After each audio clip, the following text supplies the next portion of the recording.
Church in Poland is living its own life, and I suppose that that is important for the church everywhere, to living its own life, to realize its own mission.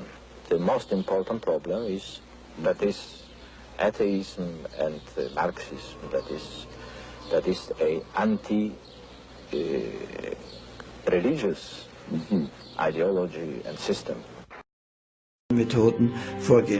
Des procédures que le cardinal Ratzinger utilise dans les années 80 pour mener un combat acharné contre les théologiens de la libération d'Amérique du Sud. Ces derniers se tiennent aux côtés des communistes pour combattre la pauvreté et la misère. Ils prêchent pour une église du peuple, placent Jésus au coude à coude avec Karl Marx et n'ont pas peur de s'approprier le mot « lutte des classes ». Pour la Curie, c'est un problème existentiel. Presque la moitié des catholiques vivent en Amérique du Sud, et un schisme entraînerait la fin de l'Église universelle. Le cardinal Ratzinger condamne, dans plusieurs décrets, les idées de la théologie de la libération. En ce qui concerne la théologie de la libération, nous avons tranché et affirmé qu'elle faisait fausse route. En effet, cette politisation de la théologie menait à celle de l'Église. Je tenais et tiens toujours cette politisation de l'Église comme quelque chose d'inconciliable avec la foi. Selon cette théologie, un chrétien ne peut adhérer qu'à un seul parti. Il ne peut agir politiquement que dans une seule direction. En fait, le salut de la planète ne viendrait plus du Seigneur, mais d'un engagement politique. Il faut rectifier tout ça.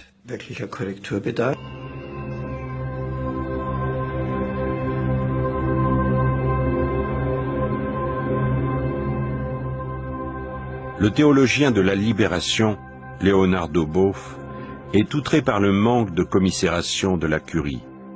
Dans son livre « Église, charisme et pouvoir », il compare même le Vatican au parti communiste de Staline, un affront que le cardinal Ratzinger ne laisse pas passer. Boff est convoqué au palais du Saint-Office. Là, il refuse de se déjuger. La sentence ne tarde pas à tomber.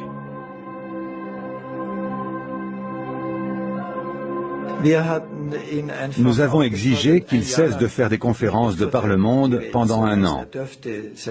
Il avait le droit de continuer d'enseigner, ce qu'il n'a pas fait.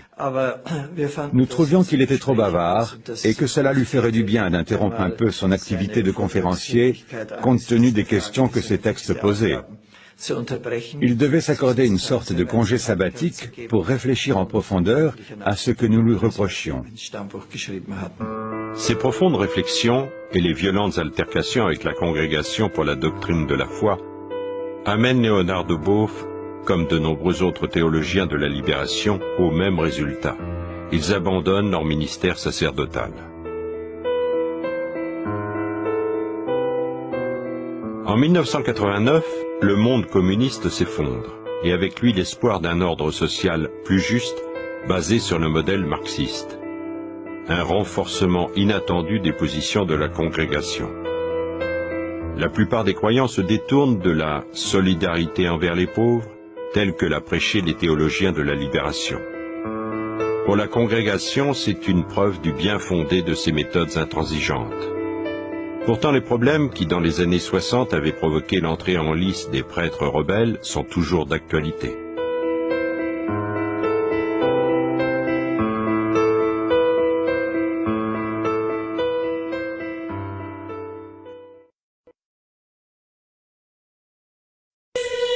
Tú eres Pedro, y sobre esta piedra construiré mi iglesia.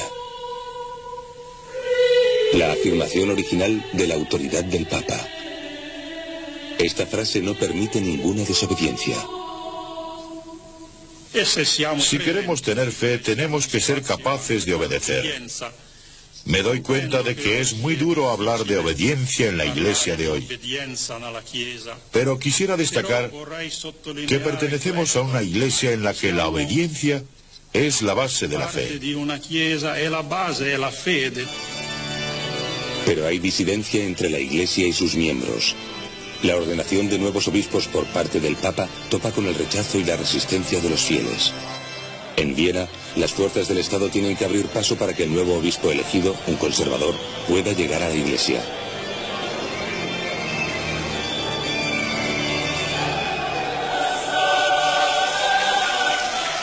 A Juan Pablo II no le afectan las protestas.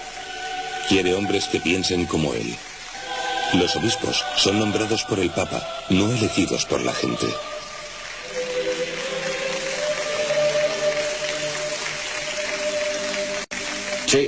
Él es un monarca absoluto al fin y al cabo. Él es como el Sol, con los otros planetas a su alrededor. No ha cambiado, simplemente no puede cambiar. El Papa nombra a un alemán como guardián de la fe, el cardenal Ratzinger, que se encargará de preservar la pureza de la doctrina.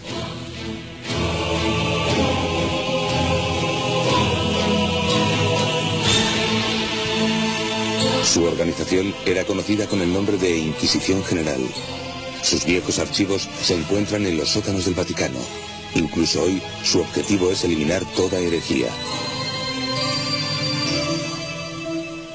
Diría que nadie debe ser intimidado innecesariamente, pero tampoco hay que tomar un sendero que esté fuera de la ley. La preservación de la verdadera identidad es muy importante. Todos deben saber qué es ser católico y qué no lo es.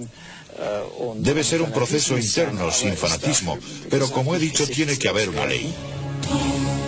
También existía una tendencia lógica y legal, pero no exenta de problemas para el Vaticano: la teología de la liberación en Latinoamérica. El Papa visita el continente 13 veces y manifiesta su apoyo a los derechos humanos. Sin embargo, acusa a los teólogos de la liberación de ir por el camino equivocado. El Papa es muy estricto a la hora de llamar a sus líderes al orden.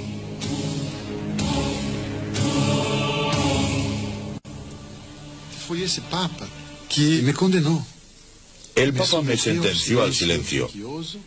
Me prohibió enseñar teología, viajar, tomar parte activa en la iglesia. Y la justificación para todo esto fue que la teología de la liberación estaba poniendo en peligro la esencia del Evangelio. Coloca en riesgo los contenidos del Evangelio. Latinoamérica, un continente que ofrece un gran contraste entre ricos y pobres. ¿Qué respuesta tiene el Evangelio para esto? ¿Se les permite a los cristianos usar la violencia para evitar la injusticia? Algunos sacerdotes y teólogos afirman que sí, pero Juan Pablo II recuerda el ejemplo de Cristo. Usad las palabras y no la violencia. En Perú, el Papa dice amargamente: el crimen nunca puede ser un camino para la libertad.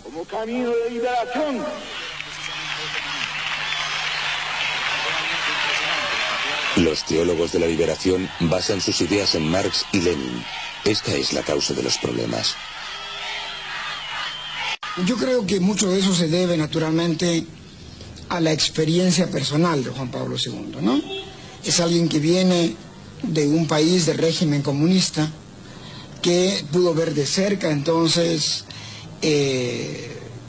opresiones, injusticias, maltratos, faltas de libertad que se daban en su país, y entonces viene mucho de esa experiencia directa. El Papa polaco conoce el comunismo y su método de funcionamiento. Tiene seguidores en este edificio de Roma, el centro del Opus Dei, la obra de Dios. El Papa es una figura muy admirada aquí. El día anterior a su elección, Karol Wojtyła oraba ante la tumba de Escrivá, el fundador del Opus Dei. Los críticos lo consideran una orden secreta dentro de la Iglesia y le acusan de una excesiva lealtad al Papa.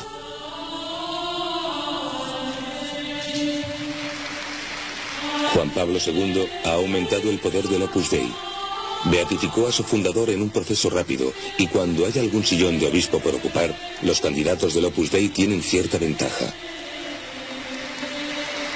El Opus Dei ha llegado a ser muy poderoso en Latinoamérica, especialmente en Perú y México.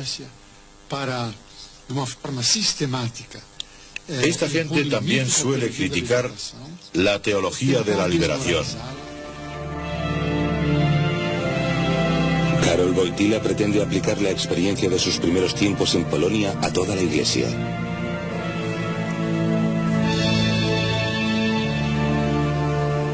Cree que la Iglesia debe protegerse de todas las aberraciones de nuestro tiempo, sea cual sea su origen.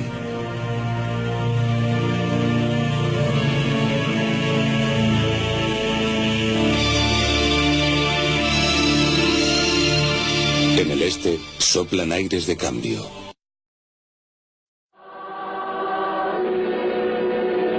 La teología de la liberación nació fundamentalmente en los países de Latinoamérica como Brasil, Perú o El Salvador, donde la causa del pobre y la situación de muerte injusta preocupa a todos aquellos teóricos de la teología que viven directamente estas situaciones. A primeros de septiembre, Leonard Boff, un franciscano brasileño, fue llamado a Roma para explicar algunos puntos de los expuestos en su último libro titulado Iglesia, Carisma y Poder.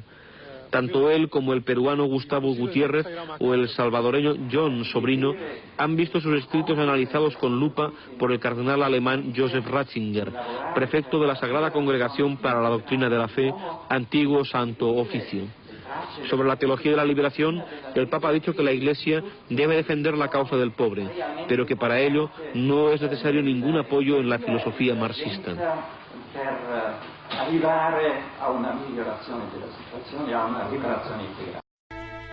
O Santo Padre. Suas viagens em países da língua espanhola foram sempre politicamente incômodas.